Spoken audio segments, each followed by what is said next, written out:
Gives me 1 second here too. All right, we Oh, are here. It is at the buzzer on the Mo Money Sports Network. I know it's been forever. I know it's been forever, but there's the face reveal. There's the face reveal. You are not you are not looking at a completely different person. That is my partner in crime, my good buddy. He is now the Milwaukee Bucks interim head coach, which he couldn't do any worse than Doc Rivers. He is the man who never brings that golf energy. It is the bistro of basketball knowledge himself, the one, the only. G, how you doing, G? doing good, man. Couldn't do any better. I'm here to serve. You know what it is. I've been asked by the kind people of Milwaukee to step into this role here, and after some reflection, I've decided to take the opportunity. So, um, Can I change my if this is legit? Can I legit change my pick back to the Bucks winning the title? these these days, a lot of things can happen, and I didn't expect to get the call, but it's been a Well, tough time for the Milwaukee Bucks, and they here's yeah. here's the thing, and we might as well start in Milwaukee because we're already on that trade. So you have a first year head coach who your superstar approves of. By the way, your superstar is met with the three finalists, and he says, "This is the guy I want." And then you go 30-13. Life's good. You're rolling. You're 17 games above 500. You're second in the Eastern Conference. Giannis goes, "No, I'm good. Let's go get Doc Rivers." And then I was mad at Doc because it was about a week until it came out that Doc's like, "What are you guys doing?" And he's like, "What are you doing? Like, why am I here?" And they're like, "We want you." So I let Doc off the hook. If you remember, I publicly apologized to Doc Rivers based on that new footage. And Now, then maybe you fast can you forward to, rescind? can you rescind? Yeah, can you come back, Adrian? Or can you rescind your apology to Doc? Because maybe he doesn't deserve it, you know. Maybe he doesn't deserve it. Maybe he doesn't because. And I thought Milwaukee had turned the corner because remember they went on that 6 game winning streak. And that's yeah, And I was like, yeah, some life. okay, maybe they're gonna be okay. And then they go 1-7 in their last eight, losing in double digits to teams like Toronto, Washington, and all these teams that don't have any a New York Knicks team without their star power forward. Like what is going? You tell me what's going on in Milwaukee. Now, the weird twist is that as we record this Tuesday, April 9th, the Celtics just lost to the Bucks with everybody playing and stuff. So there was like, okay, Celtics are in cruise control, Bucks are in desperation mode. That makes sense. But I just, because conspiracy theories sometimes get overlooked because there's so many of them. I am of the belief, and this isn't a knock on Doc. Maybe it is, but I think he's a bit of a. The reason he was hired is that he's not going to say no to like the upper management on certain things, like owners. Whereas Adrian Griffin, I think, has a backbone that wasn't going to bend to certain things. So let's say ownership told you as head coach, hey, you know how we're in second? And if we don't do anything radical, we're going to be stuck playing potentially the Sixers or this and that. Like we would guarantee you to have a better spot if we go down in the standings. If he Yeah, was but told my to do problem that, with he's the type of guy that would probably send the message I that would I would agree with you except for one thing. They blame the travel department on if they which he blamed the travel department. He's like, we're not taking the right stuff on the road and this is ridiculous. Like what is going yeah on in Milwaukee? right? That's where I get into the conspiracy theories because it is so bewildering.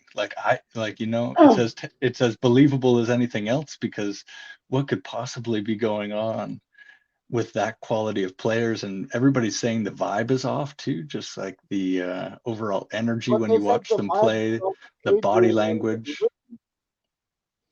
but they said the vibe was off with Adrian when they were winning. I would rather have the vibe be off and be winning than this. To me, it's too many cooks in the kitchen, and I think upper management and upper ownership trying to get all their hands and be very reactive towards things and maybe appease their superstar, but also appease their own vision at the same time. And I think they had too many big influences going on somewhere there and ended up just ruining the soup, right? You get too many cooks in the kitchen, too many people putting in different ingredients, their 2 cents, hiring advisors, Terry Stotts, Adrian Griffin. There's just Mike Budenholzer still on the payroll. Like they've got so many advisors and coaches and owner like management involved. I think So that's like the what Phoenix Suns problem. It's too much. so what grade would you give the Bucks so far for this train wreck of a season? And train wreck is a great definition or word for it because I just read the definition of train wreck is like, man, I should just pull it up. It was like like something that a tragic and horrible scene that's just like that people can't look away from. Like it's the spectacle. And it's a little bit like the Milwaukee Bucks right now. So if I were them, I wouldn't be too confident, but who knows? You got Giannis Antetokounmpo on your team. So knowing the way the Oh season yeah, has played C out, minus, C minus. Like what like else is barely there? getting by. Yeah, just like you are in second, but it's the weakest So second you could possibly have. here's my biggest question, I guess, is what are your expectations for the Bucks going into the playoffs? Let's say Do they you play have the So that's what I've been looking at, right? I've been looking at the standings to see who they'd be playing. And as it was looking, it looked more than likely that if things didn't change and they were in the 2 slot, they were looking at the Sixers more than likely to come out at 7. So that's when my conspiracy brain started going, oh, what if they're going to do everything they could do to get out of that slot? Um, but it doesn't add up. So, that's not a very a good conspiracy theory. So, I would say that's building a losing culture, but we saw the Mavericks do something similar last. yeah, and hey, maybe that's a good transition actually to the Western Conference here. But to sum up the Milwaukee Bucks and their playoff hopes, I'm going to use the word bleak. Bleak. That's a good word. That's a good word. Bleak. Oh, It is dude. a good transition. It is a good transition to the West because I saw a YouTube short. I wish I remembered who it was because I'd give them credit on this podcast. But I saw a YouTube short and I thought of you today, which is real funny that you reached out yesterday because I saw this today and it said they keep comparing Luca to Michael as if he's the big game changer that the team needs. He said, but Luca to me looks a lot more like James Harden. And I couldn't help but smile because I thought of you, G, because I was like, maybe that's where G gets it from. And somebody just co signed it. Like I said, I wish I remembered who it was because I'd give them credit here on this year podcast. But I can see the smile on your face. So I'm going to give you the floor from here. We got those receipts somewhere. Or I think one of our earliest podcasts where I said Luca's like, you know, on his way if he doesn't change course to being the modern James Harden. Uh, Things will have to play out in the playoffs for me to see differently because James Harden still has to prove he can change. So it's not easy. It's not easy. And Zion is another one I think in that realm of like, man, you are just pure potential, and you finally healthy. You've got a team that's generally good. How will I'm you not. rise to the I'm not going to occasion? call Zion. I'm not going to call Zion a bust. But is it fair to call Zion a disappointment at this point? I think it's just fair to say the spotlight is on him, just like with Luca, right? Like a lot of people give him the pass because they say see him as the chosen one, and for a lot of reasons, I understand why. But I think it's going to be dependent on him having championships because if you don't, you just fall into those categories of the guys who don't, which is not the greatest of all time. My cat Uh, wants to be famous right now.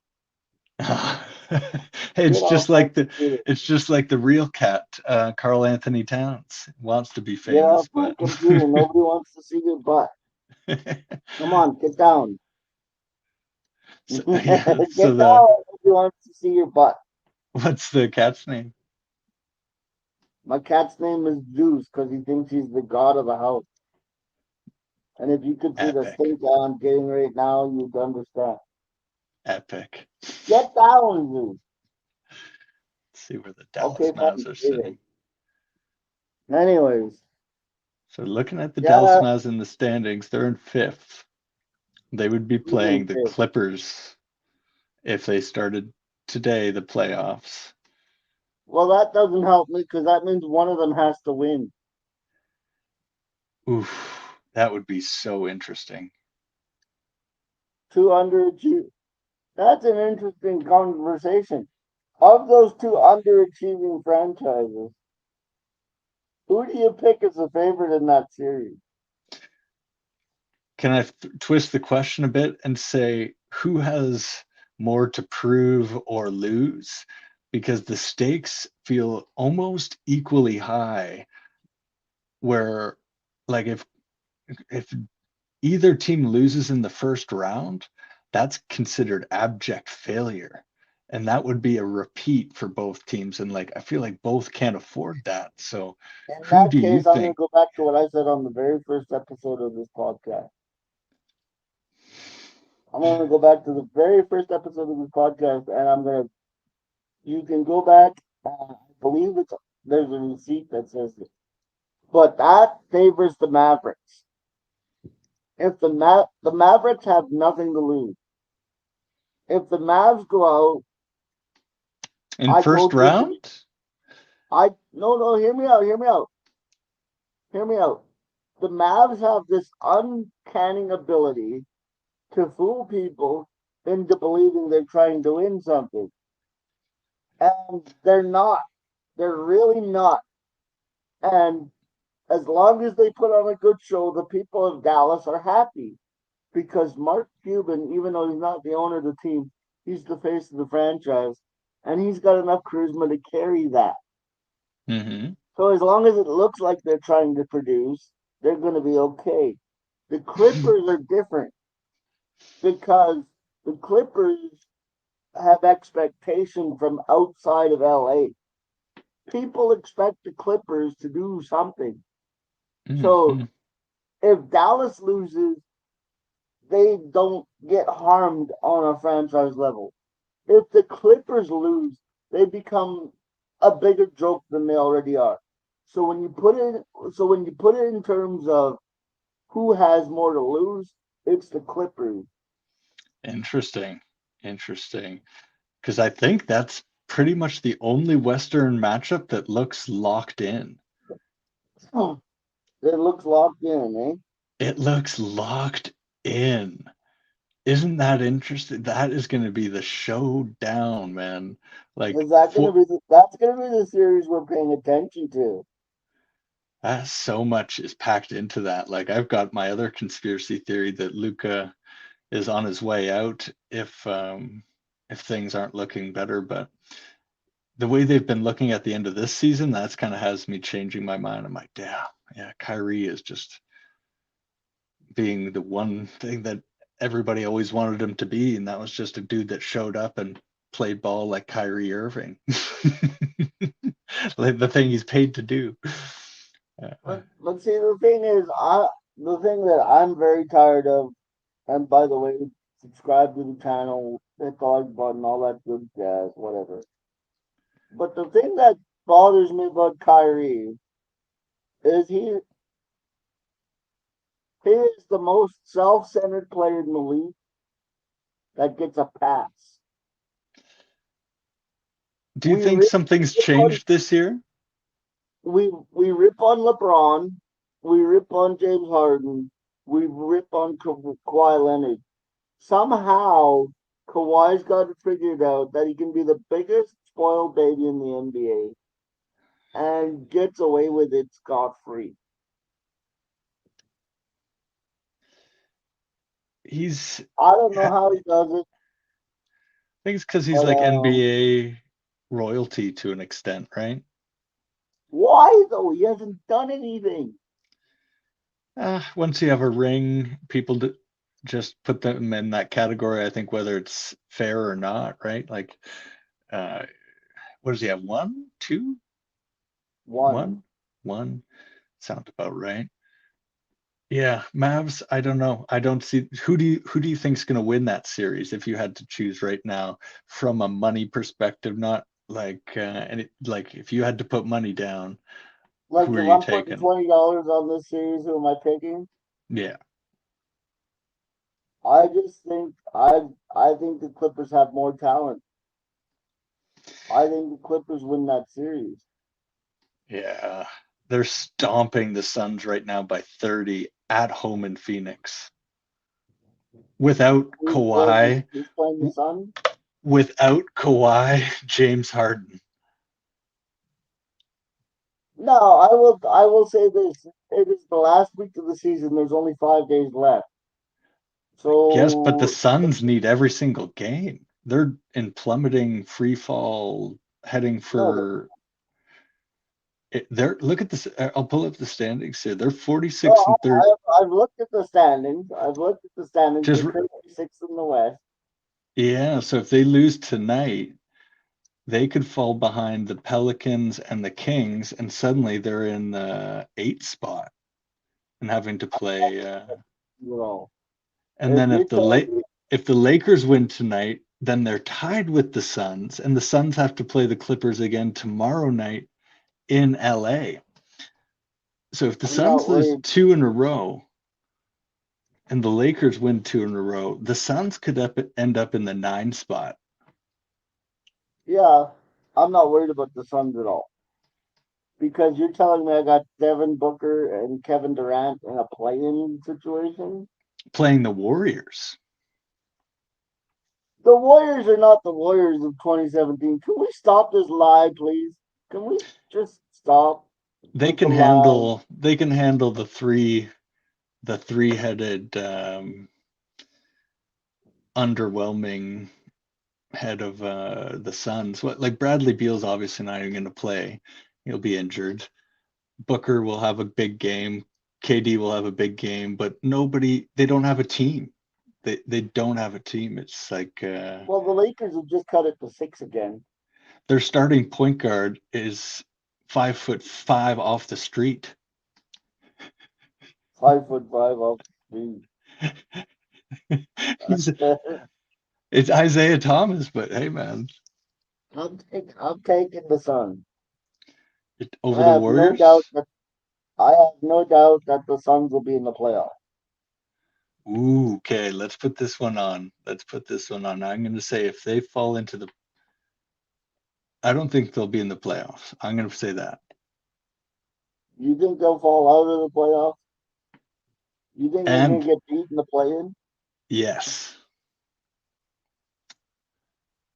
there's Ooh, something psychological that's like, that's a oh hot take. yeah. I just know KD's a big game guy, and I know Devin Booker's a big game guy, and I can't see a scenario in my head where they allow themselves to lose in a big game situation like that.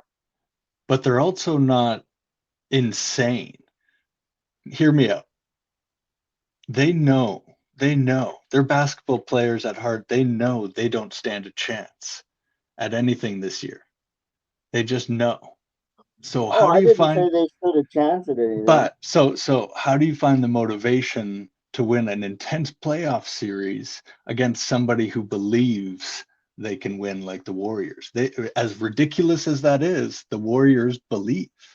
The Suns, in no right mind do they believe they could win anything. Booker and KD are too grounded in reality to actually believe that they could win this year.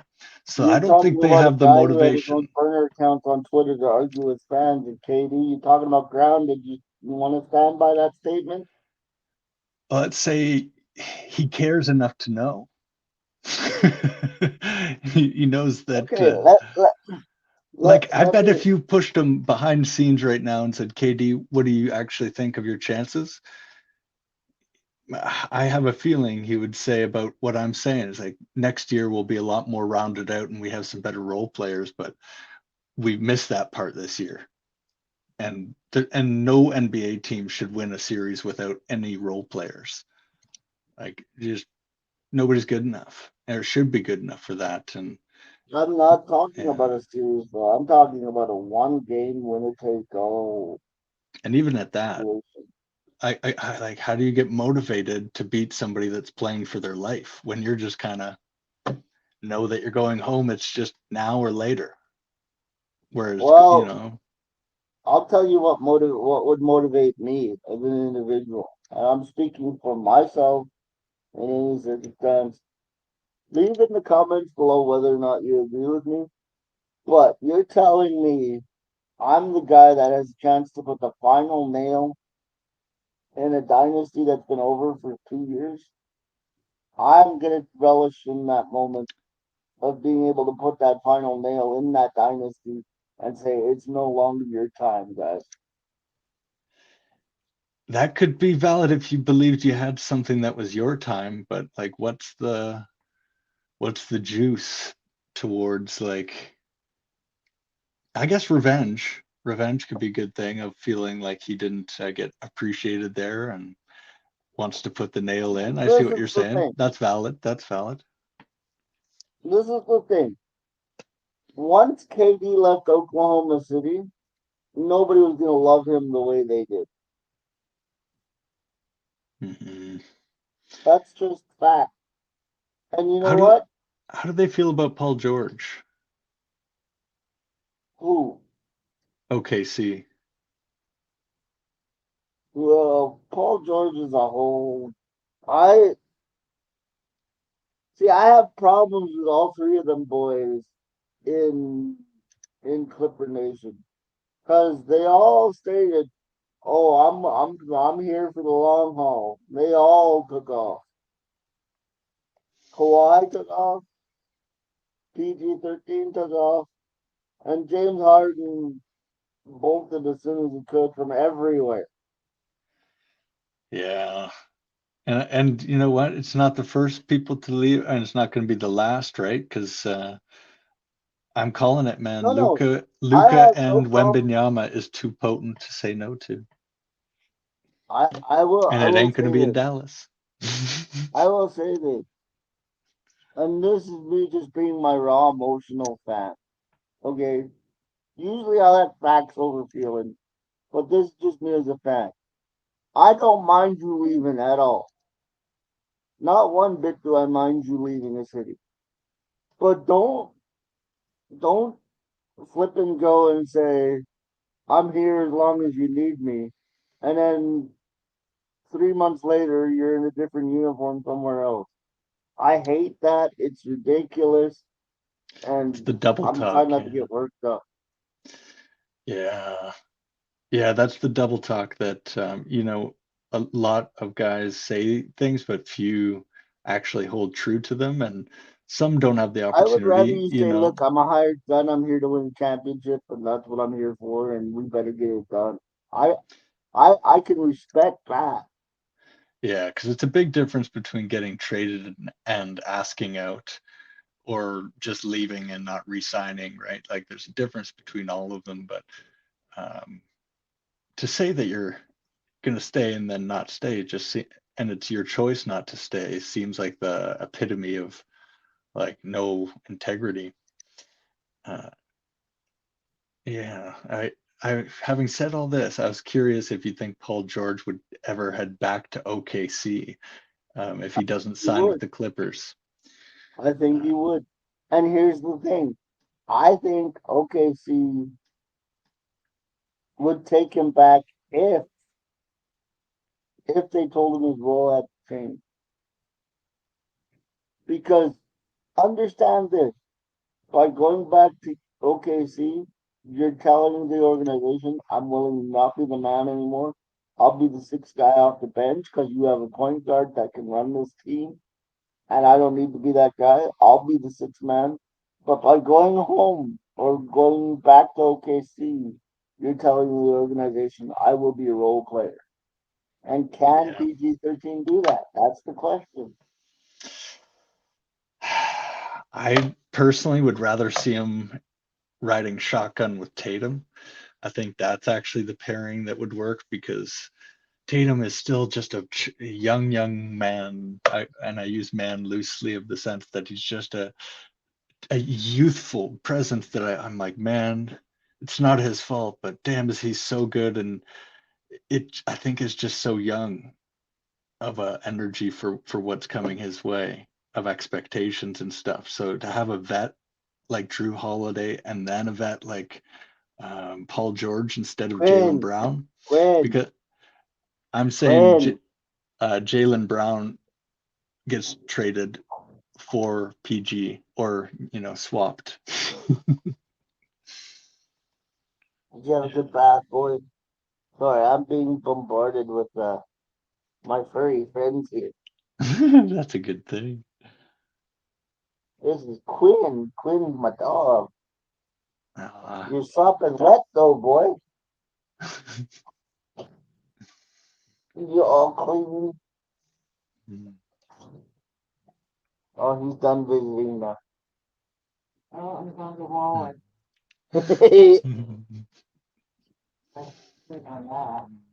Yeah, good luck. There's nothing in there anyway. Yeah.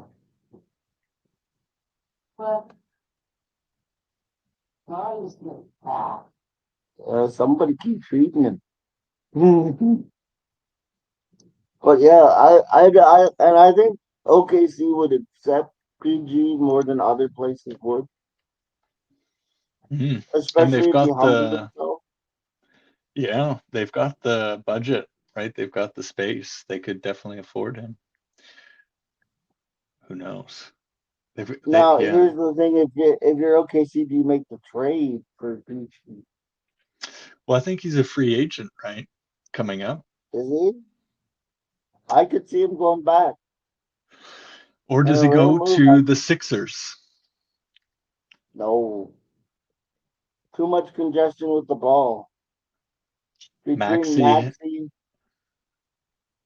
Maxi himself and Embiid. That's a bit too much congestion. yeah, it could I be think too he, much I think scoring. he's Yeah. finding it.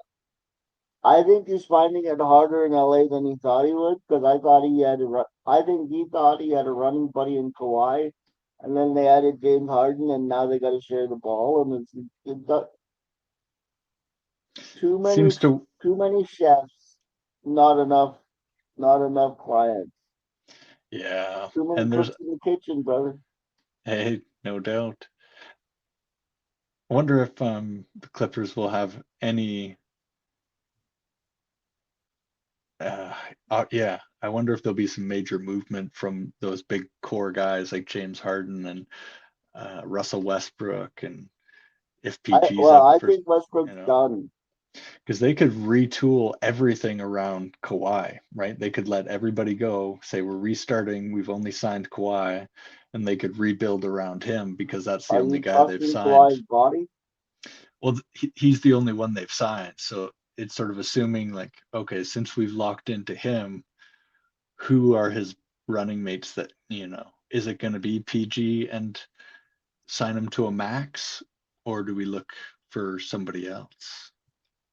Especially with James Harden and Westbrook being up for potential extensions or leaving. I think Westbrook's looking at retirement. Yeah, I could see that. Same with like Chris Paul, even, unless he's on Yeah, San Antonio Spurs just sending lobs up all day. I don't see how he could keep playing in the league with guys as I fast as they think are this coming up.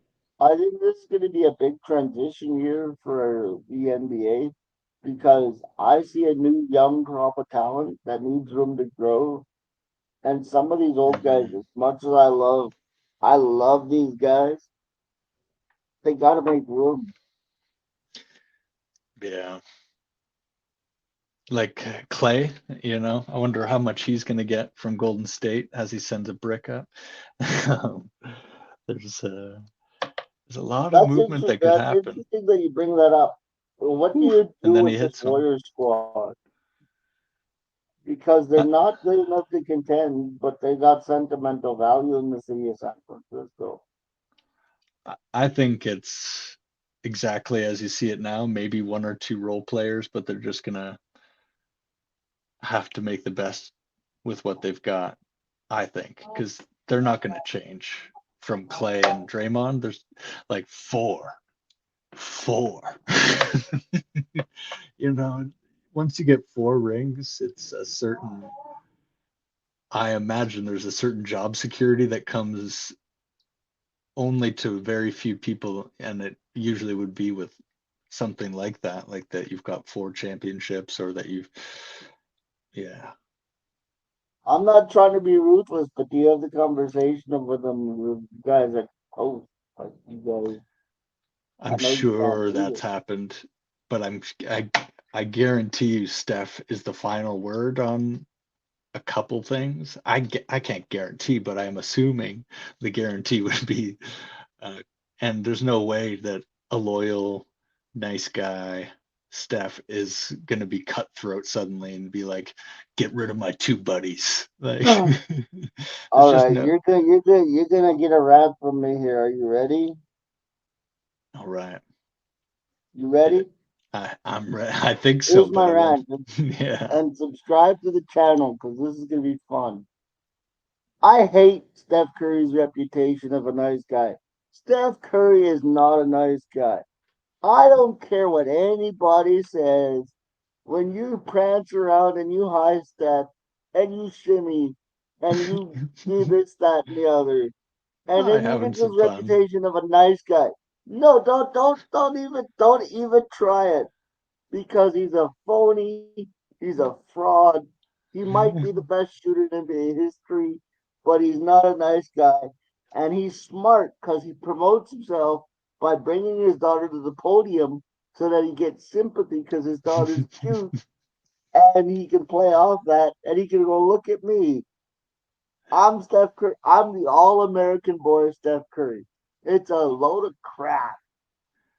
As the great Snoop Dogg once said, "Don't hate the player, hate the game." I don't know if that was Oh no Snoop, no no but no! some. I didn't say I hate the game. I don't even hate the player. I hate the fact that everybody rides his train for no reason on being a nice guy when he's not.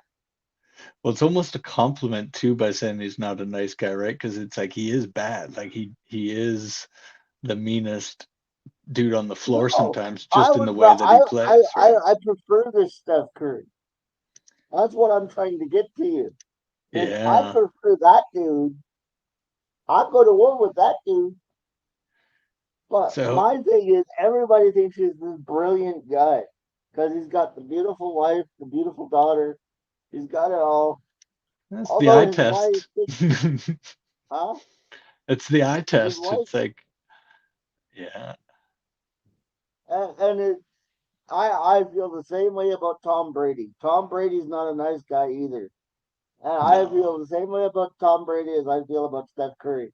It's all a lie, and one day keep this receipt because one day this is all going to come out that Steph Curry was not a nice guy, and I will sit here and I will tell you that I told you so. What if it goes the other way and end up having some like amazing interaction or something with him? I'm not above an apology. Hey, there you go. There you go. That's respect. I'm See not that, above an apology. If I'm wrong, that I'm wrong, and I will say that I'm wrong, and I will apologize. You heard me earlier this year apologize to Doc Rivers for being wrong, which I'm still not but sure is a good apology.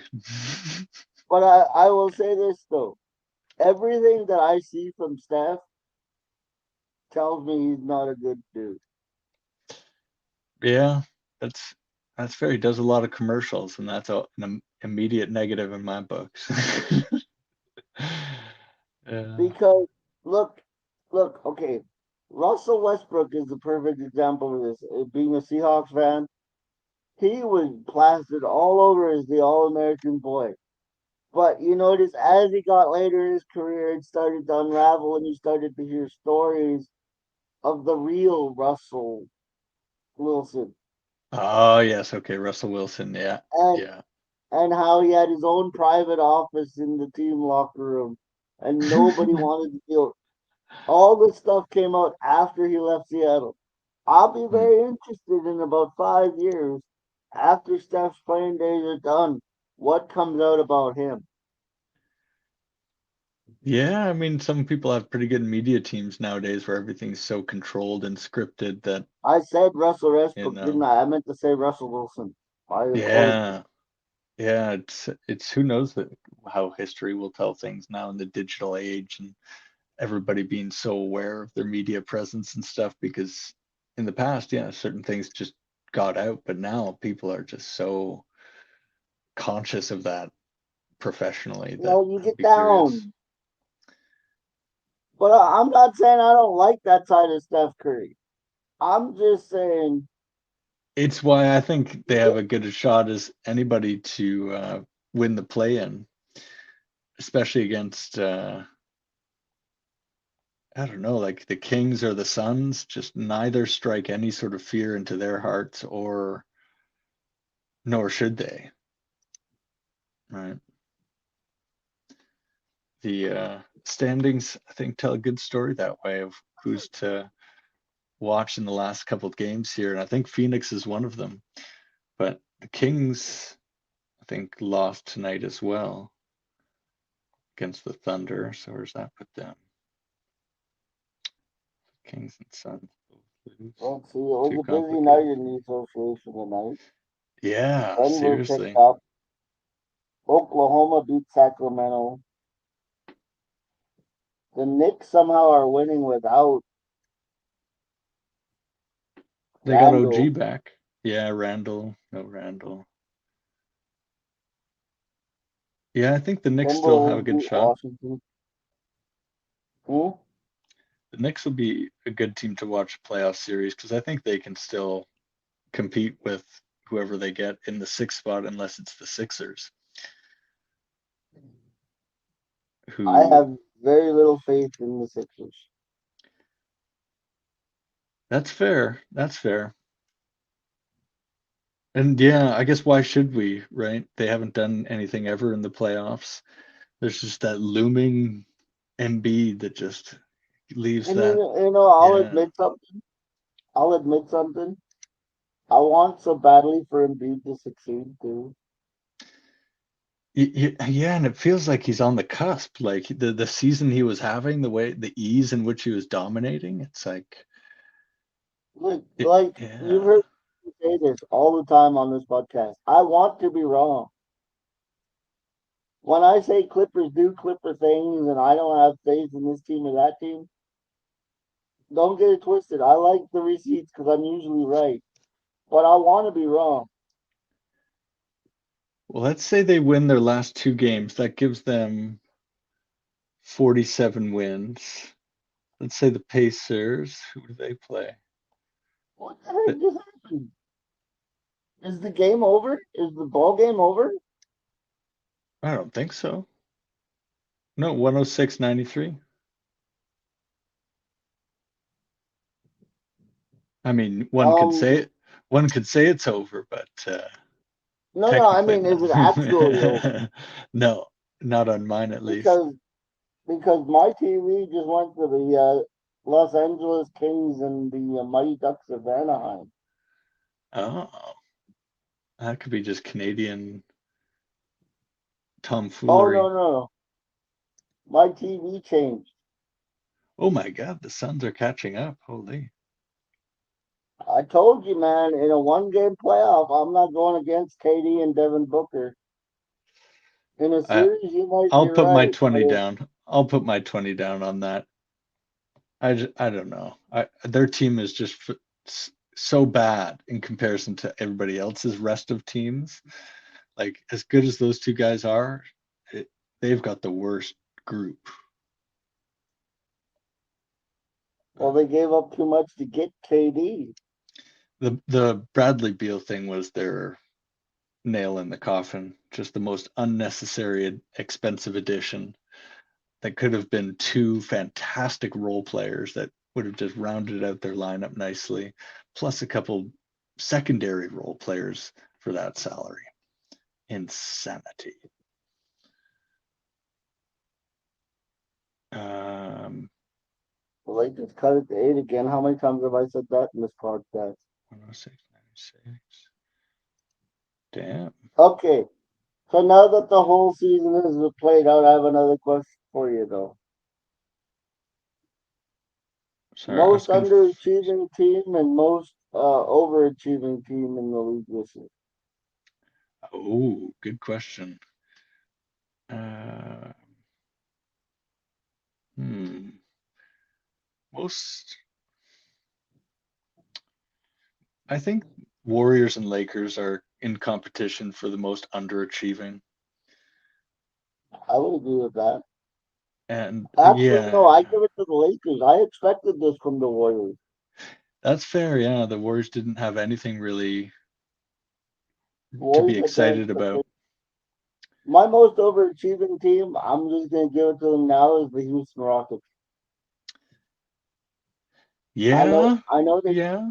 I know they just missed the playoffs, but considering what was expected of them this year, the Rockets are my most overachieving team in the league. Let me throw this one at you. Orlando Magic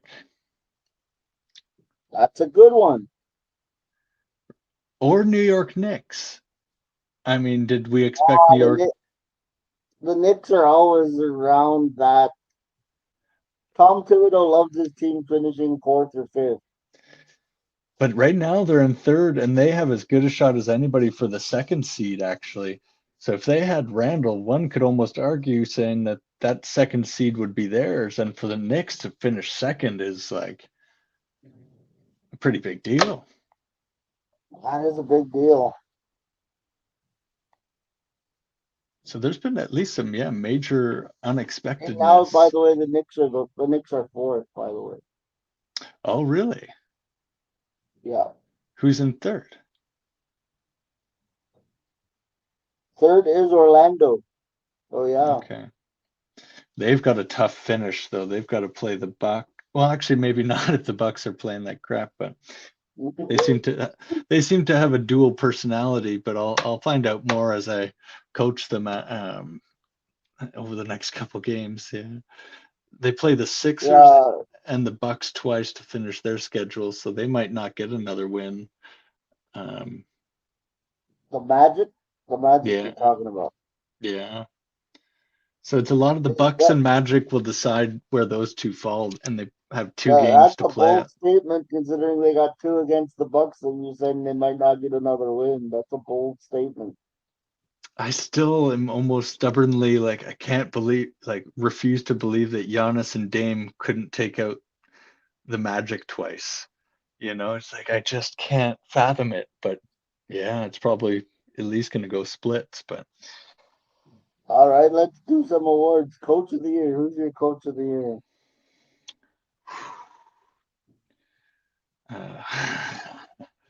uh, man, there's a lot of joke answers, so I'm coming back to normal. I'll give a round shout out to who do I like this year? There was a Western. Can we do a Western and an Eastern? Go for it. It's our show. We can do whatever we want.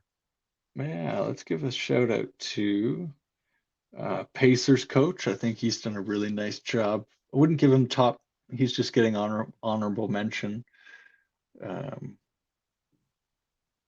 I might have to say Thibodeau in the Knicks. I'm on a Knicks vibe right now, but as much as he has a rap for being who he is, You it know, works. uh, It works. as ironic as this is, because you and I never agree on anything. I was gonna say Tibbs too. Boom. Okay, let's see if we got the same Western one. Hold on here. This one is so coach of the year, man. I'm gonna have to give it to. I think Chris Finch. That is which impressive. would be, Timberwolves, um, oh, we're because close. they're still in the number one seed by the looks of it on my standings, and Yeah, they've they had are in number one seed, and they've been which is without very impressive Cat for for him. a long time, and they already were overachieving, so they've almost double overachieved by losing their second best player midway through the season and staying in number one. Like that's an unsung story right there that people are just refusing to look at. But shout out to I the gotta give T it to Wolves. Oklahoma City's coach. That was the other one I was That was, thinking. I thought you were gonna go there. I thought we were gonna go 2-2, but I'm sorry, I didn't expect nothing from Oklahoma City, and for them to be third in the Western Conference is just something that amazes me. So if I get a Western Conference head coach, that's my guy. Hey, that's pretty good. I could see that. And the only thing I would ask is that due to Shea almost more so, or is that do you think a round organization being with just good leaders and he's a great one and because I yeah, think, there's and this is where I compliment the OKC organization. OKC tends to find a way. They have a culture in Oklahoma that's very team oriented. And I know Shea's great. And he's a big reason for it. Don't get me wrong.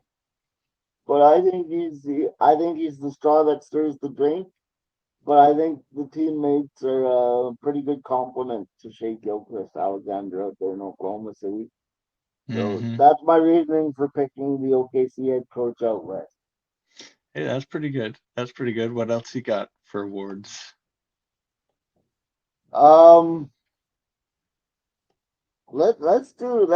Well, this one's gonna be easy because it's probably gonna be way at Wemby. But Rookie of the Year, Mm. Yeah, the way he's playing lately, it's so hard to go against that. Uh, yeah, there's no argument. I don't think that you could go around, right? Like, is there like stats wise? I don't think so. not Like, stats wise, no. You like, could give consideration to guys like Chet Holmgren, which I never thought I'd say at the beginning of the year. yeah, there's one yeah, I think I've already owned, but I was so wrong about my first impressions just from the outside was like, I just completely Oh dismissed no, him. I still believe those preconceived notions. Like I don't know how long Chet's gonna last in this league. I'm not saying that, but just based on the way he's played, I could make an argument for him over Wemby. But I think you're right. I think it's Wemby all the way around. To be honest, Yeah. Yeah, I mean, what's the numbers here? Chet's averaging 16 and 8, almost 17. Or no, sorry, that was his career numbers. Regular season. Oh, that is, yeah.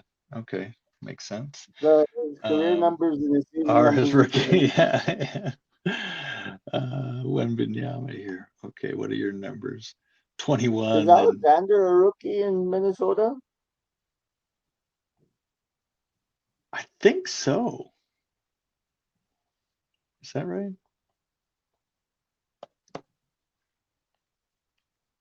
Uh, and I know Pachemski's a rookie. And Brandon Miller, is it on Charlotte?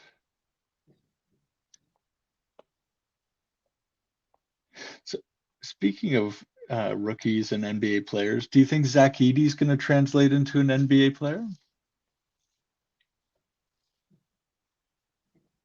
I was hoping we'd get to this. I was hoping we'd get to it. No, no, because I have good things to say about Zach.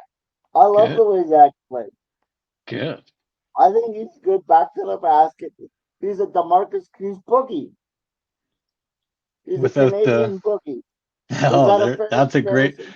That might be the best nickname he's going to get. So start it up now. The Canadian Boogie. Get down with it. Canadian boogie. Yeah. But no, I like the way Zach Edey plays, and you know what? I think that he's gonna actually bring the NBA back a little bit, and he'll dominate in the low post, and that will bring the game not necessarily backwards, but to a more traditional style where big men start to matter again. And I think it'll be good for the NBA. I really Man, do. yeah, that's honestly how I felt about it too. And then there was a couple plays where they froze him, like the offensive player was able to like kind of freeze him in that no man's land on the pick and roll. And I was like, Yeah, he could be a Jakob oh, Pertl, but I'm I willing was to give like, the kid the benefit of the doubt. and no doubt, right? You can scheme around that knowing that he's a bit of a vulnerability on the pick and roll, so your entire team and defense should be able to accommodate and come because there's so much positive of And him being out he there. might be a second round pick, but I think whoever gets him will be very happy with the Uh, Canadian boogie Zach Edey. and here's the best team I heard him going to suggested was OKC. How nice would that be to see Oh him and man. like, oh, If it's a they had perfect somebody culture. to dump it to in the post, are you kidding me? And how about it's your national brethren, Man, that'd be fun. right? I was like, that is so ideal. And culture wise, he's just a nose to the grindstone. Let's play I, I basketball. I wish the kid well, and I hope he has nothing but success. Yeah. Yeah. Time will But if he tell. trademarks the Canadian boogie, I'm gonna want royalties on that. So Hey, I said it first. get the t-shirts going now. We'll print them for when you're down here. Get it going. Send one to them. There's going to be a movement for the Raptors to, people are going to want him traded to the Raptors or drafted by the Raptors, but we've got a few big guys, so we'll see if they create If he room. But falls to the Raptors, look, okay, I'll put it like this. I'm not craving Zach Edey as a Raptor. Like it's not something I wake up in the morning and go, oh, we gotta have this kid. But if he falls to us, put it this way: if he's still on the board with our second round pick, I could see the Raptors making that select. yeah, and for the lack of what I know about the draft, I heard about this Serbian point guard that's been lying low that had an injury or something, so he hadn't played this last year, but it's supposed to be a super lottery pick, and he's like 6'7" point guard or something like that. And if the Raptors end up keeping their pick, that would be an interesting one. But we'll see if they even keep their pick, right? There's that whole aspect that's lurking. Um, have we finished the awards? I think we got to the bottom and shifted Defense to player of that. the year, you got a defense player of the year. Mm. I don't really have one of those. So There's probably like a unexpected one on like almost a try hard that I'm thinking about. I'm just scrolling through some players here to see. Jalen Williams comes to mind.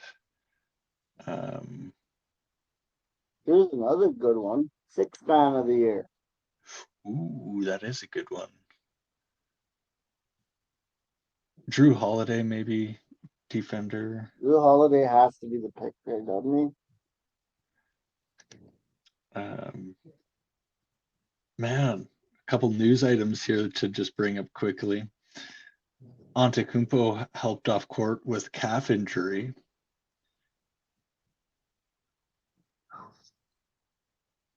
I don't mean to Mm. laugh, but isn't that the icing on the cake? And yeah, honestly, isn't that just how it goes sometimes? Of like just the law of just bad juju, as they call it. Just like, oh, not sure what's going. Oh, I mean, whoa, 11-point game in Clippers Suns land. That would have been exciting to see the comeback there.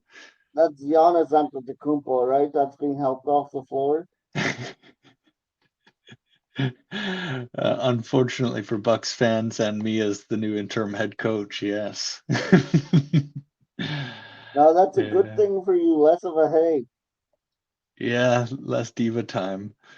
But as I was telling my dad, there's no out divaing certain coaches and people, and that's why they sometimes bring them in. Speaking of Doc diva might be one of coaches, them. Ty Lue, it's your turn, buddy.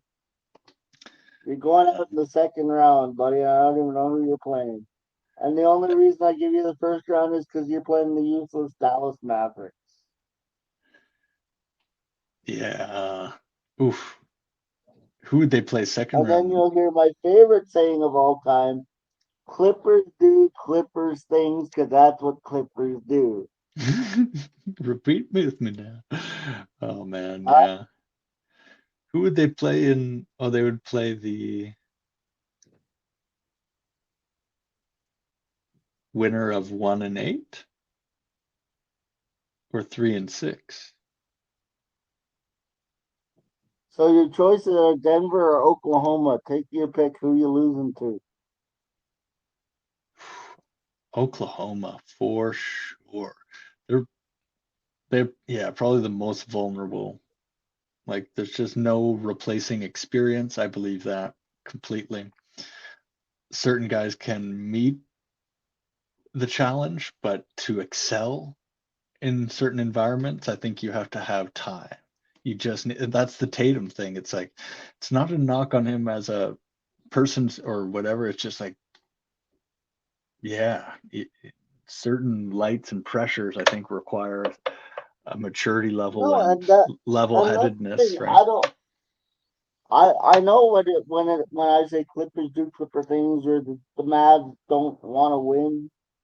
I'm Mm. not attacking these guys personally. No, no. I mean, I'm just yeah. I'm looking at franchise history. I'm looking at what are they capable of and what do they have around them. Now, I will admit that the Clippers should be a lot better than I give them credit for. But that's where the past history comes in.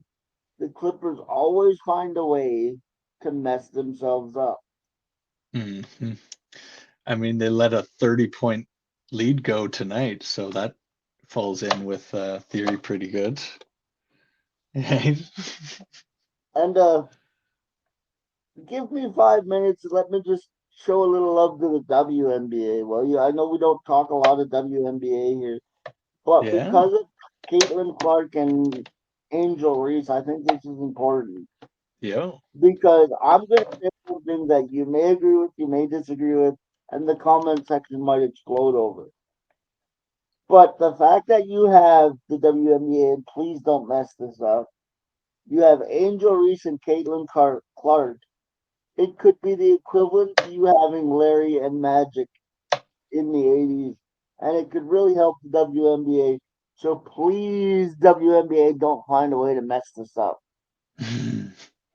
I don't know. That's just my take on it. I just wanted to take a couple minutes to give a shout out to two young ladies who are phenomenal basketball players and tell the WNBA now's your chance. Now's your time. Capitalize on it and please don't mess it up. It feels like the energy, right? It feels like that's what's happening in a big way is like everybody's been waiting for something like this and now they're geared up and ready to go. And shout out to Kobe for calling this and being a part of this wave way back. He said, within his lifetime as a full average human lifespan, he believed that he would see women become, yeah, something else entirely in terms of like the world perception of athletes and basketball players. And it's happening, right? It's happening right now. So that's It's a happening right testament. now, and please, Yeah, please get this right. For the yeah, sake of your league, please get this right. man. We're rooting for you. Don't mess up. Hey, they got a good chance. There's no reason not. Are you But watching I the just want to take a couple minutes and shout out those two young female women who are absolutely phenomenal ballers. I know the WNBA takes a lot of heat because it's not a very good league, But this is your bird and magic moment. This is your bird and magic moment. Don't mess it up. Here's the best suggestion I think would be is to not just focus on the individuals, but tie the individual to a story and franchise that's bigger than the individual. I think that That's what I. Iowa and like, I don't mean bird and magic as it was in the '80s because that's ridiculous. We've moved beyond that point. I'm saying in terms of a rivalry, yeah, yeah, you can build double headers around these two women. You can build this league around these two women, and you can tie it to a narrative that makes your league successful. Come on, WNBA, get it done so people yeah, actually care what's going on in your league. yeah. There was a Rooting nasty for you. block. I'm rooting for you. There was a nasty, nasty block there. Sorry, you gotta watch your screen. I'm not sure if mine's ahead or behind, but there was a nasty block on the Golden State game. I don't Ooh. know. The score I got is 127, 110. Yeah, it was just a few minutes before. Watch the Gary Payton block. I think they're about to show it. Oh, On there it is.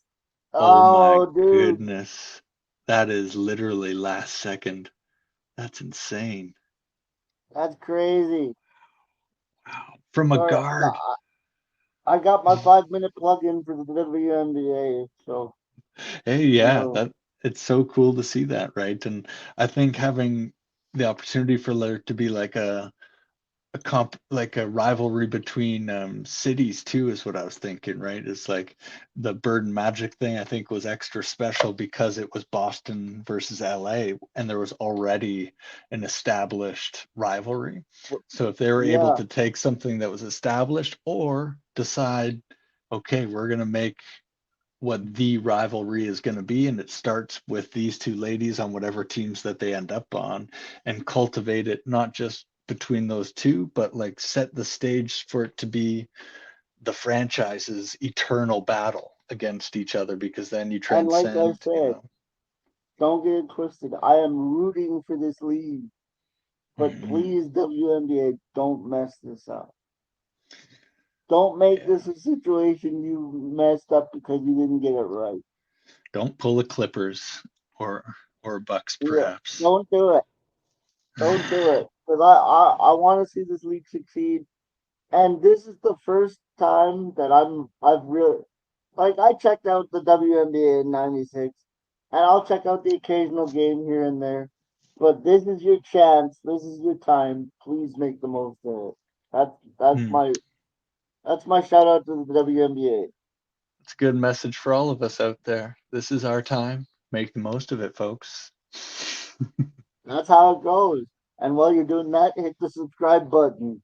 Bong bong. Yo, if But yeah, it's been a heck of a year. Let's talk about something like this. What are some of your favorite moments from this season? man, it's just some of the spectacle plays have been so fun to see. Anthony Edwards doing a couple of those unhuman athletic Little jumps and moves. dunks.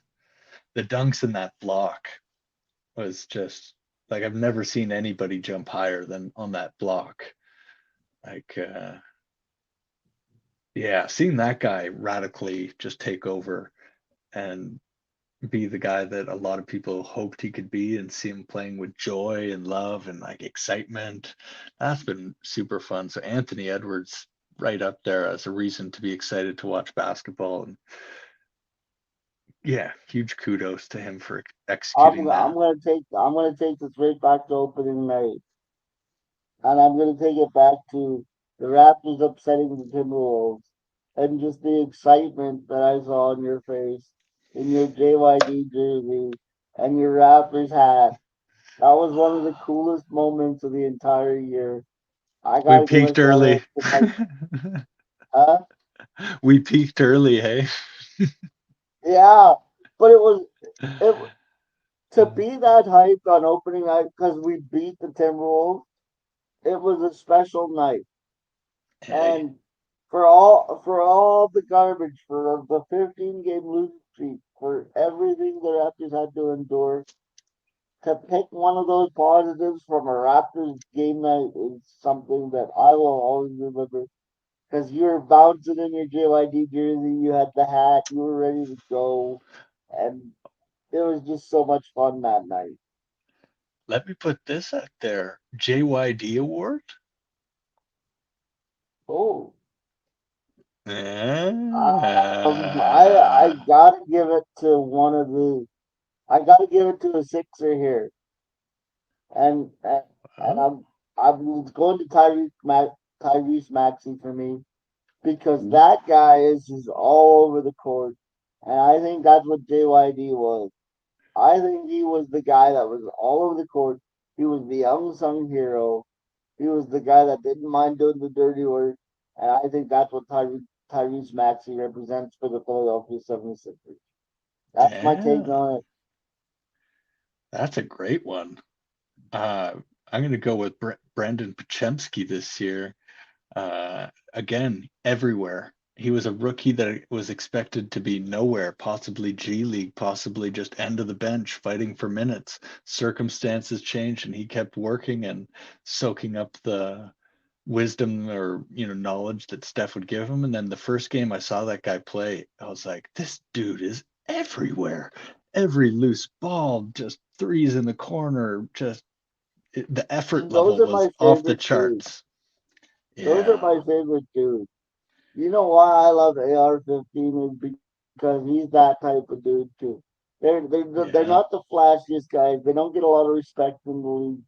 But I'm glad you came up with that award because it gives us a minute to shout out those guys. Because yeah. they do a lot of work and they don't always get the credit. Dylan Brooks, shout out. Uh, Villain of the year. Let's do villain. I guess Ooh, is that even villain of the year. award? That's a great award. They should bring that into real life. That's great. Um, who would be the Oh, legit villain of the year? Draymond, I guess. who Has to. I'll give you my top three, and you can help me decide. Okay. Dylan Brooks being one of them, Draymond Green being at the top of the list. You got to put Ha- him up there. has to be. Has to be. And the third villain of the year, and this is just for his demeanor and attitude. I might be being a little bit petty here, but Dame Dollar, you're number three on that list for villain of the year for the way you dogged Portland and the way you pretended to care. I'm putting those three: Dame Lillard, Draymond Green, Dylan Brooks. Help me decide who's the villain of the year here Man, those are all such excellent choices. for different Especially, reasons too. I might. yeah, yeah, and especially the last one. I actually I felt that because I like there's some reality to that. That's like, yeah, he was talking shit about Milwaukee. He's just sour. He looks old and just yeah, like it was just such a disappointing thing for a guy that was so beloved. So that's a top villain move there. But I'm gonna go one further and say the zebras, the men in stripes. They have had their fingerprints over too many games this year. The refs have had uh, what I would argue like unacceptable amounts of mistakes and influence over games. But the villain, Well, here's the thing: when you have a diehard Laker fan who's used to getting all the calls anyway, and even I'm saying, wait a second, something's not right here. That should tell you something.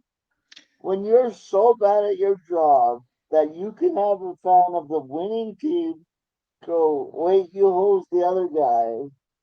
That's impressive. and I'll throw two more out there for fun. Zach Levine and Bradley Beal. Uh, well, I take Bradley Beal out of contention because he's just Bradley Beal. I look at Bradley Beal a lot like I look at Kanye West. He's just there. You know what? And he's not pretending to be anything else. He's like, I told you who I am. I'm Bradley Beal. I play sometimes and cost a lot of money. See, I respect that. I Yeah, re- yeah, I respect that. truly, right? He's showing up exactly as intended, and it's on the management to have known that, right? It's not on him. So you know what? He's Now off the list.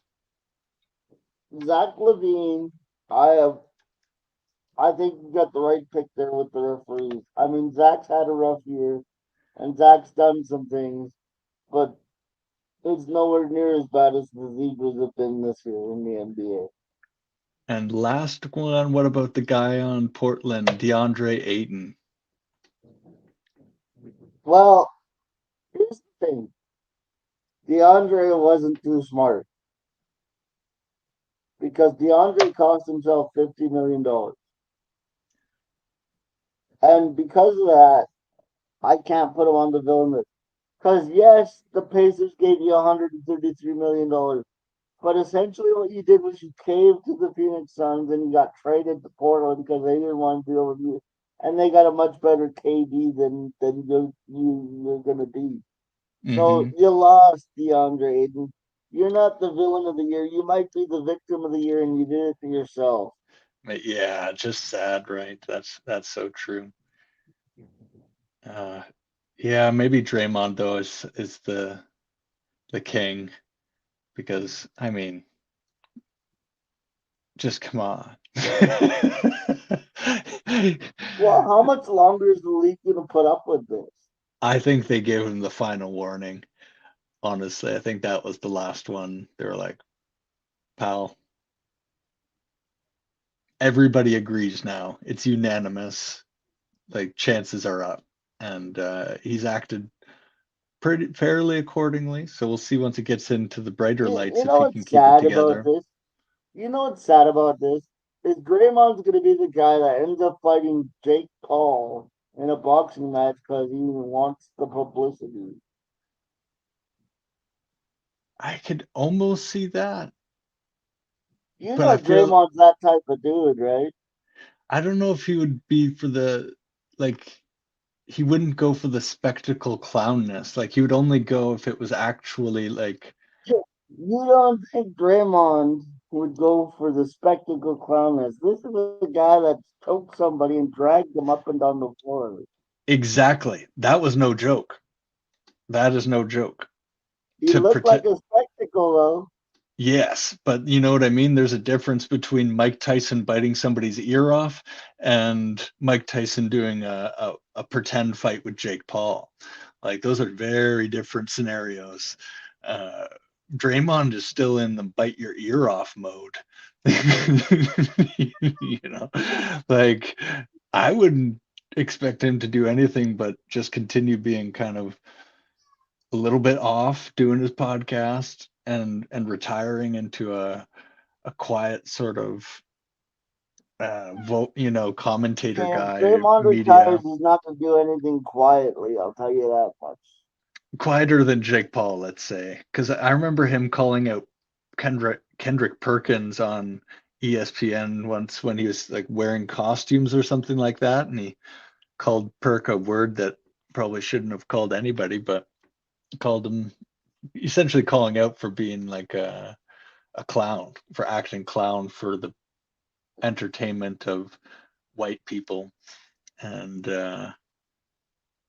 I feel like that is part of his character. I know it's a weird deep dive on Draymond, but I feel Word like I there is like a to weird, use, the word I like to use in place of the word Draymond used is show pony. That's the word you're looking for. You called him out for being a show pony. yeah, yeah. And I don't see Draymond doing that. Like he's either Because gonna fight I for won't, real or just not fight. Like he I won't seems repeat like what Draymond said. I'll just use the word show pony. yeah, and it's out of place to call somebody that. Like the dude's just earning a living. Um, Like, but that's here's why Draymond's something a that you, villain. here's something you're gonna want to save from this podcast if you're listening to this and clip this, because I'm about to defend Big Perk, okay? And I'm only planning to do this once, so enjoy it. I main disagree with 99.99% of what Big Perk says on ESPN. I might call him a clown show for his opinion. But I will say this, every man, despite age, weight, any, anything you want to throw out there, has the right to make a living. And that's all the man is trying to do. Hmm. Look, we can make fun of Perk when he says something dumb like facts, facts, and facts. We can make fun of that. That's fun. That's entertainment. Yeah. But don't come at the man. Don't take food off the man's table because you disagree with how he chooses to make a living. Or insult his basic dignity, right? Like you're Yeah, challenging somebody's basic dignity. Essentially, you're saying they have no like self-esteem or I have morals. Yeah.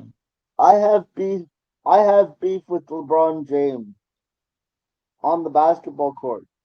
But that year when his house got vandalized, I hopped on my sports radio show and I said, "This is ridiculous. You don't come at a man's house. You don't you don't disturb his kingdom when he doesn't deserve it." And I will say this again, even though this was years ago, LeBron didn't deserve that. That's far beyond the reaches of anything basketball. I Man, might yeah. have my opinions basketball wise, but as a person, leave the man alone. Yeah. Yeah. That has to be agreed upon. Like that stuff is crazy. And the like, gambling stuff that's going on nowadays too. Maybe we'll do a podcast about that one day, but yeah, it gets too much where we're inviting people's worst instincts in, and some of these players are caught in the middle of it, and coaches, JD Bickerstaff, getting somebody showing up at his house. Um, Like like you'll never hear me say Tyron Lue is insert word here. You might hmm, hear me say Tyron Lue is a bad basketball coach or Tyron Lue makes bad basketball decisions. But I try to keep it within the realm of the sport because I don't know Ty Lue. As a yeah, matter of fact, I like Ty Lue as a player. He was a good lockdown defender. hmm, But the thing is, their personal lives and their professional lives need to remain separate. And that's where I defend Big Perk. Because, like I said, when he makes a bad call or a bad decision on ESPN, we can go and come on this podcast and say that was funny, that was bad, that makes him look bad. But we would never come at a man's dining room table. You just yeah, don't do that. yeah. And that's why the villain of the year has to go to Draymond. But I've got one more, You got one more. a very recent one, and it demands being talked about. DeJounte Porter. Jonte Porter. Wow. I That was mean, recent. that is throwing your entire team under a bus. That's throwing your brother under a bus. That's throwing your family, your name, the one Are you thing. surprised though? Surprised that it's happening in general, or am I surprised it was him? Like, no, Are all you of it makes surprised in sense. general? It's no, it's been bound to happen and it's happening, and it's like the primary crisis for sports right now is all of their money is being skewered or coming from one entity of industry, and that's gambling. And oof, oof, it's dicey, man. I think we're about to see a tidal wave of interesting issues come up with gambling and Otam, That the brings up an interesting point. And I don't like to cloud this podcast with too many serious topics. But since we're here, since we're on the train, let's ride it all the way into the station. How long is it before we start questioning the legitimacy of the NBA finals, the NHL finals, the the World Series or the Super Bowl?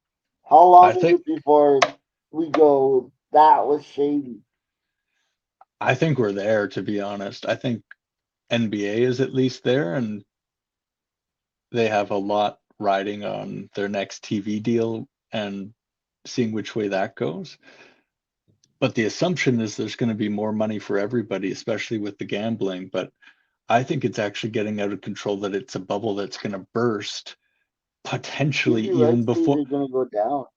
I think they're not even going to get to the deal because there's something that's going to happen before then that's going to be so damaging to professional sports. It might not be in the NBA, but it could be the MLB guy, right? Like It maybe might more have will been the come out. MLB already. Shohei Ohtani, who just That's what signed I'm a saying. $700 million deal, got busted, or not busted, allegedly. He got busted. He got busted, and the allegations are that he's, you know, da da da da, innocent until proven guilty. But he did get busted. Like they caught him doing something that he was not supposed to do, and now they have to prove it. But he got And it's busted. happened in hockey too. It's happened in hockey too. A player got a 41 game suspension for suspicious activity on a gambling site. It's not that you can't gamble. It's suspicious activity, which means somebody else used your account or something shady went down. Or And massive for spike, those of yeah. you and for those of you who don't understand, in hockey, that's half a season. And the NBA hasn't handed down any punishment yet for Porter, and they've just left it. And I think the NBA is actually at the complete mercy of online sports gambling things. So whatever they want, the NBA is going to do. And that's what's scary, is like, oh, are those the ethical, moral guys that you want running your corporation? Because the NBA used to have some semblance of basic ethical, moral things to stand on. But if you're being run by a casino, that changes everything. This isn't just for kids then. It's like this is a high stakes. That's what I mean. Um, I don't want to be watching the Laker game and going, we didn't win that title or we didn't deserve that title. I don't want to be that guy who's suspicious of the sport that he loves all the time. and you know what? There's going to be other options, right? And I think people will turn to them if it keeps going this way, because there's other options. There's college basketball, there's EuroLeague, and it's all going to be starting to be more accessible. CEBL, there's going to be new leagues that form. I don't think they can coast on being half sports and half WWE.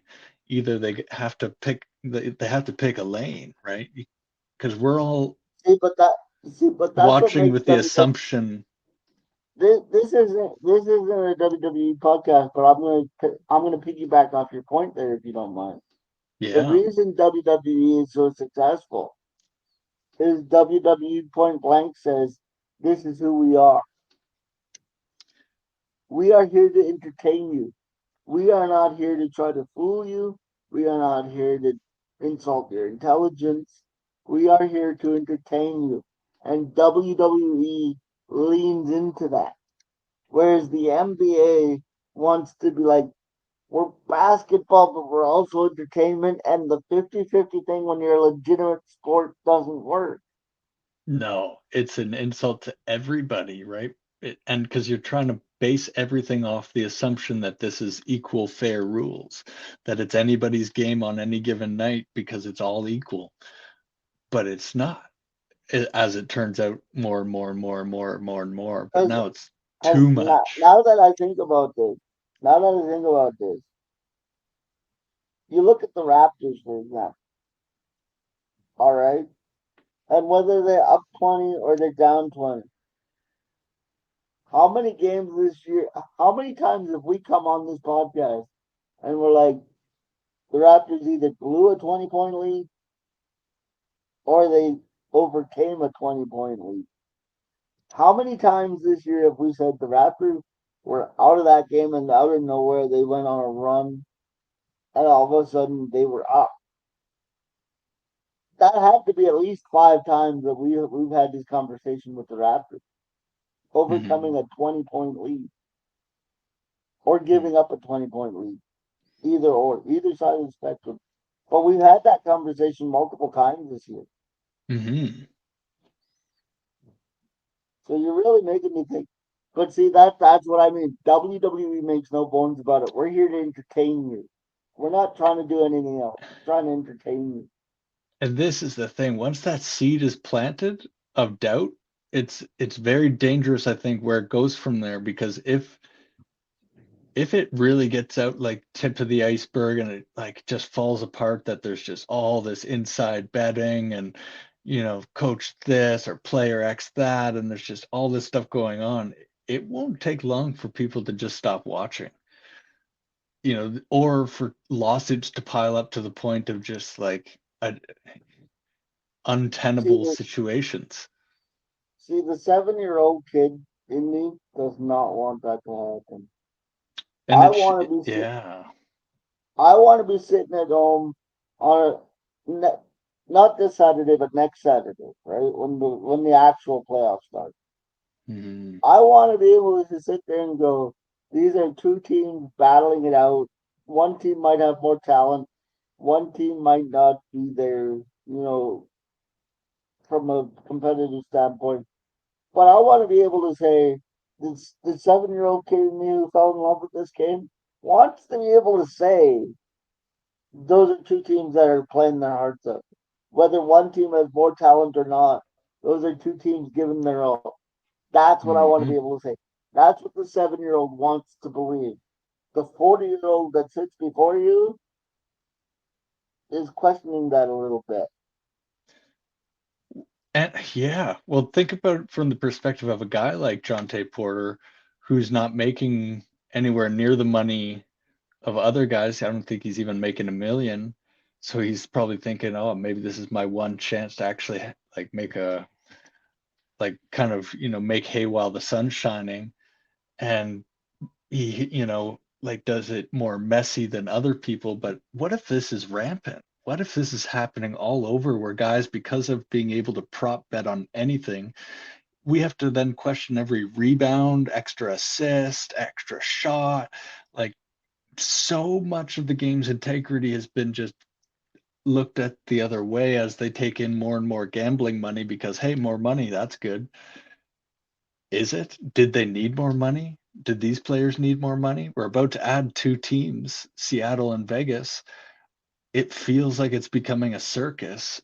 And is that what this league's going to become? Is just this monstrosity of, you know, I, is like I it said, is it going to become the Harlem Globetrotters on crack?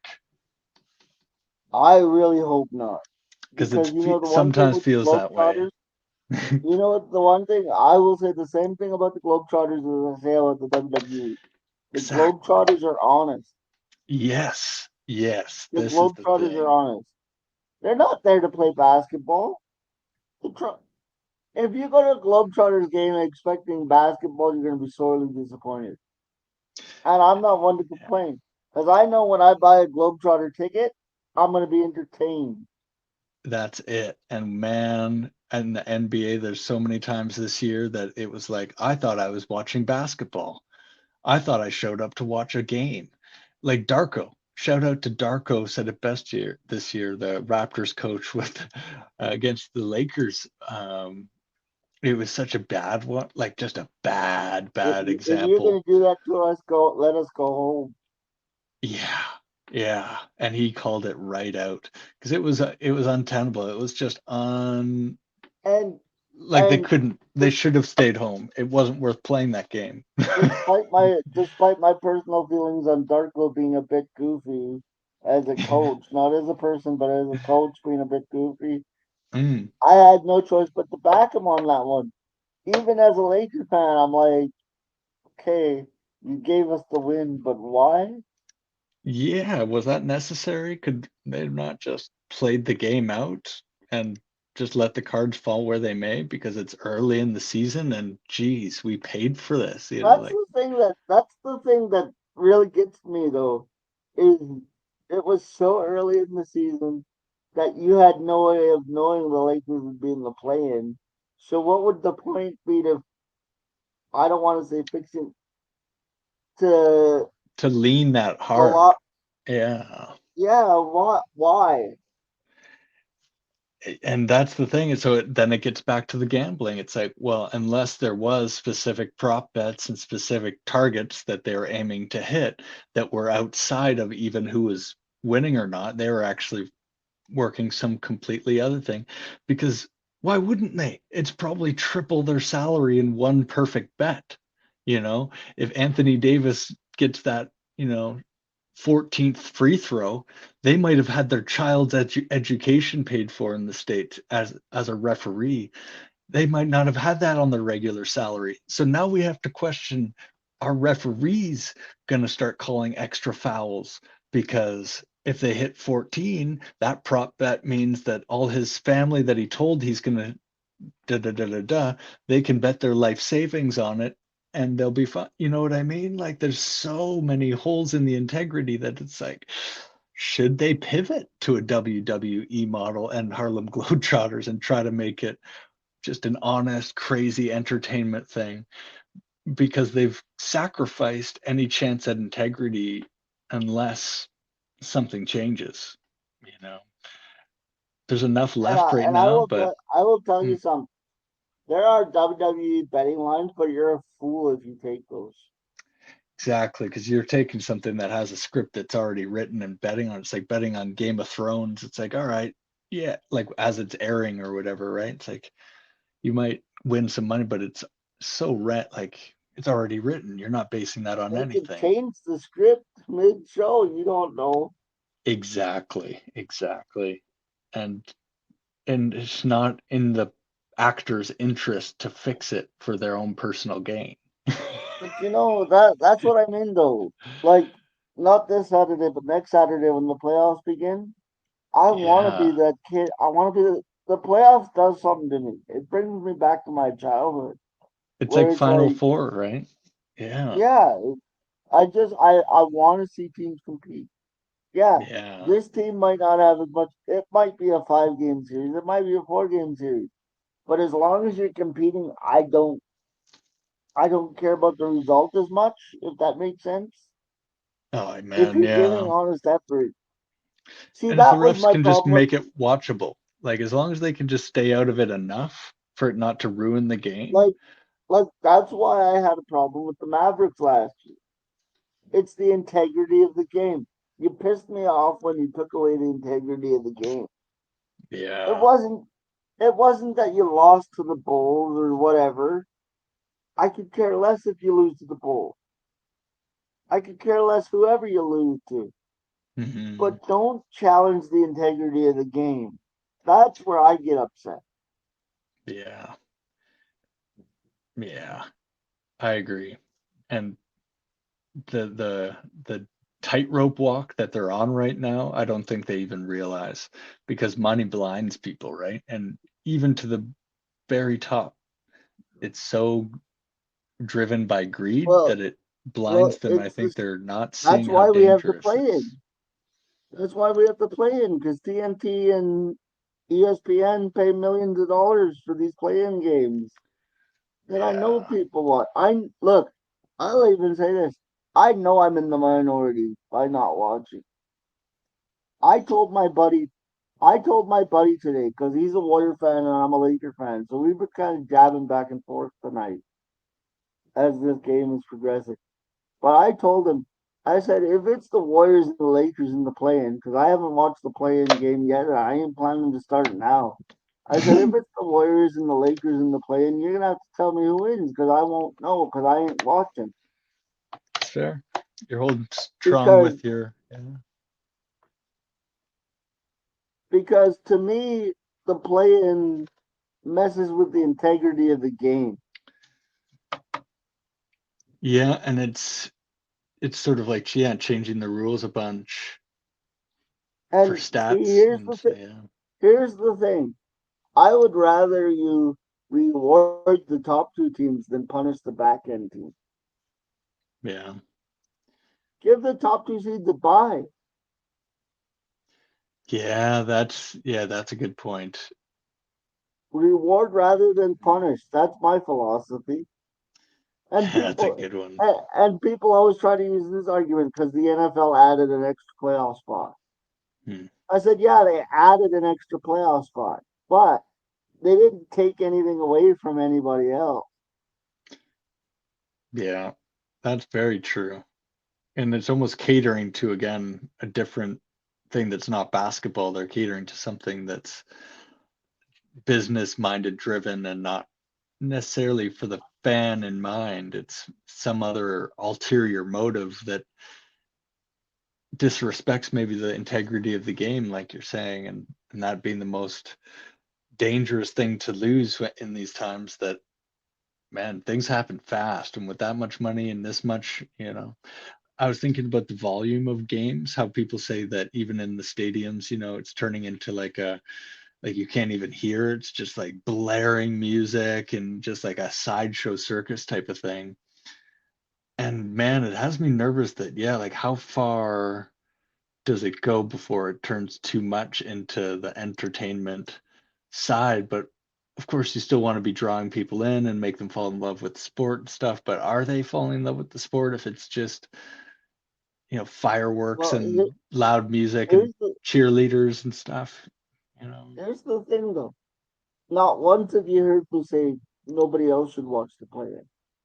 I just say hmm, I don't watch the play-in yeah, because if it adds excitement for you, great. It's just not something I can endorse. I will never say, I will never say, oh, you shouldn't watch either, because yeah. I get it. I just don't like it. And at least you don't have to watch the Bucks and Hawks. That's just always a good thing. I don't know. The Bucks might lose that series. Yeah, man. Yeah, there's going to be some great playoff stuff, despite all this fears that I have and we have towards the gambling and the referees and all of that. When the game's good, Oh, it's it's really playoff good. time. And It's a lot of fun, dude. yeah, all they have to do is just stay out of the way and not really just make it egregious. If there's a little bit of stuff, And, we've always accepted that, right? We accept the little bits with the Lakers and the Warriors. There's certain people that get benefits, but don't make it but insulting don't to make the it average blatant. person. Yeah, that's all we're asking for. And if they can't give us that, then it is like, do I have to Like look I, elsewhere? like, like I will. Like I'll be honest. As a Laker fan, if we get a call in the third quarter or the fourth quarter, I'm genuinely a happy guy. But here's the truth of the matter: don't don't make me celebrate six times, because then even I'm going like, huh? That what?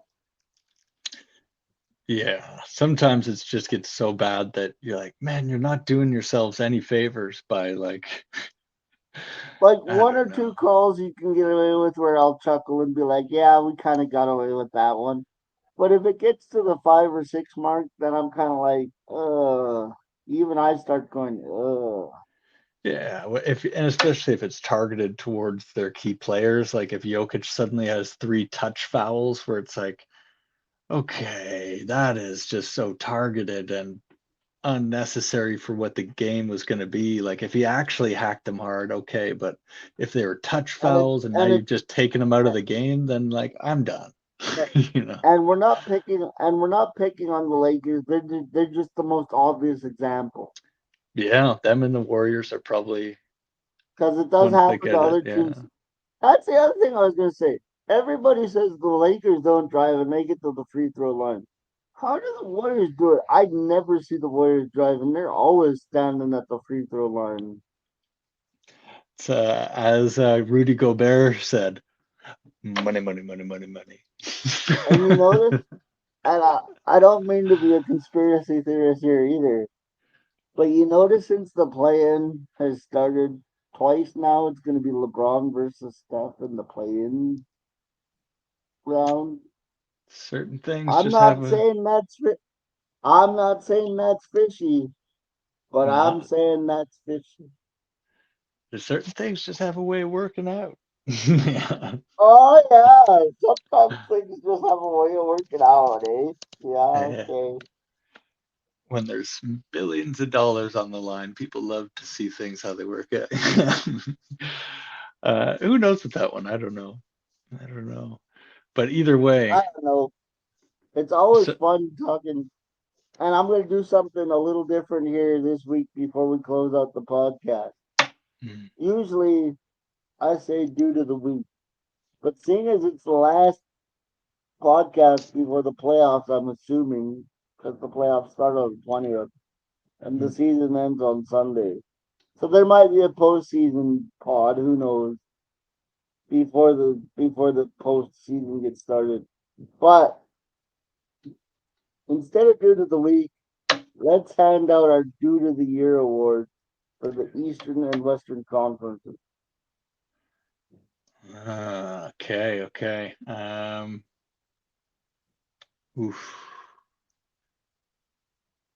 Uh, Give me a minute. I wanna give some extra thought to this one here.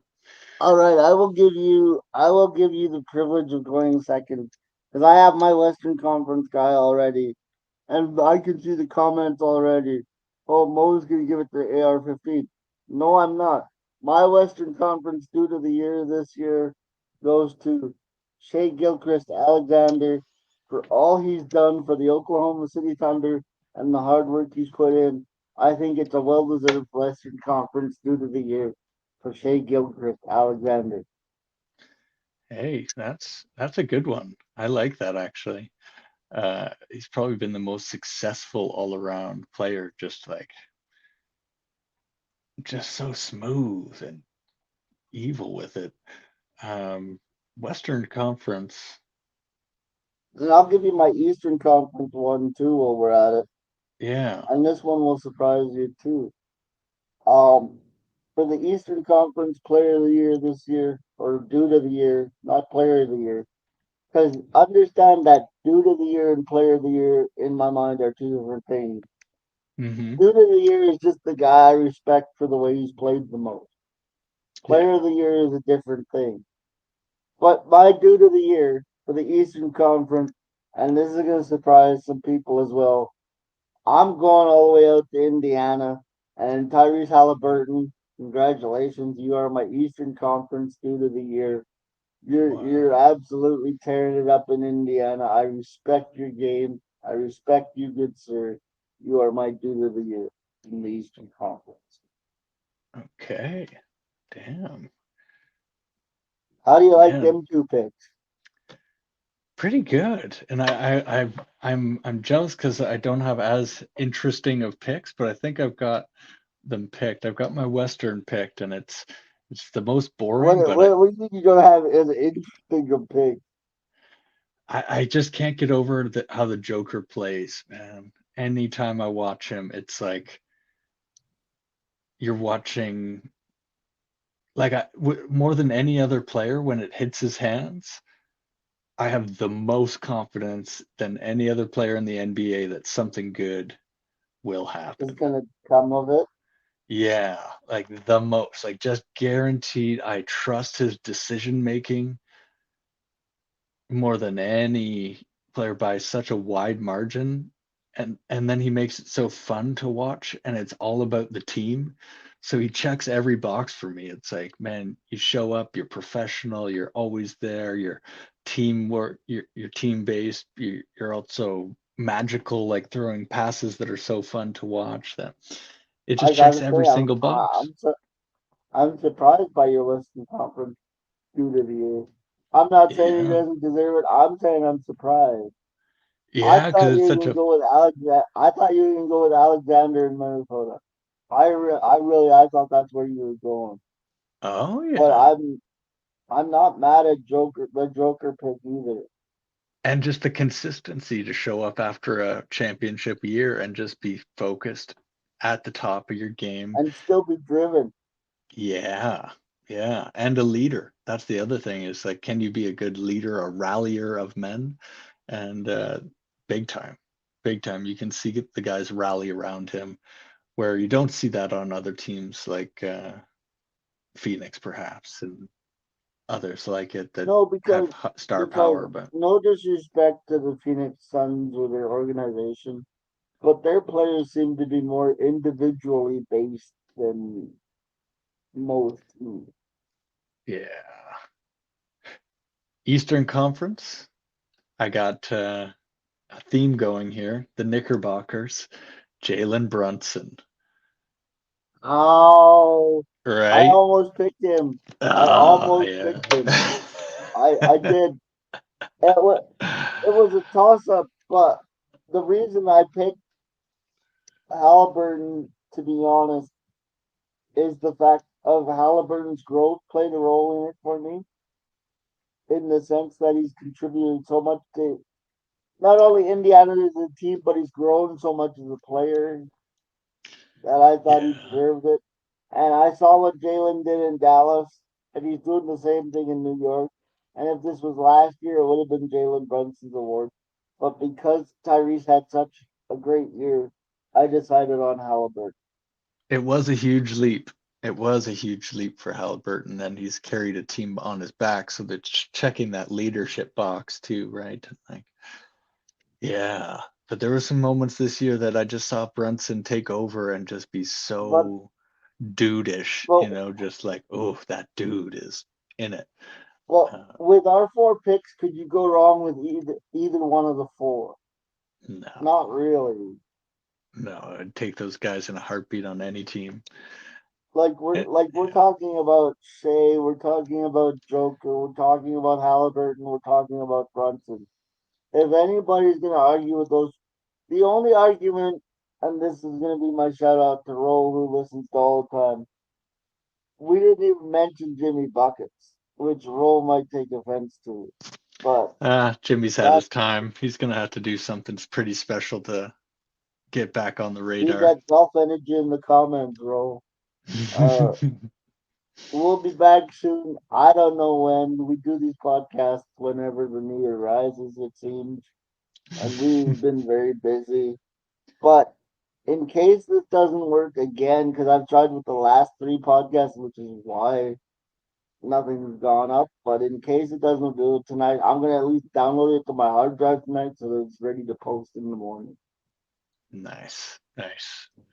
Yeah, Because there's been downloading issues on my end over here. It's just ridiculous. that's But never I think ending. this is a Yeah, good spot to end it with our dudes of the year. I think Thanks so for too. the year tuning into the year in review podcast. Don't forget to like and subscribe. As always, until next time, for the bistro of basketball knowledge and my partner in crime, also the interim head coach of the Milwaukee Bucks. No, it's not Dr. Brzezinski. I'm Mo Money. May your ego come from a place that keeps you humble. Mamba out.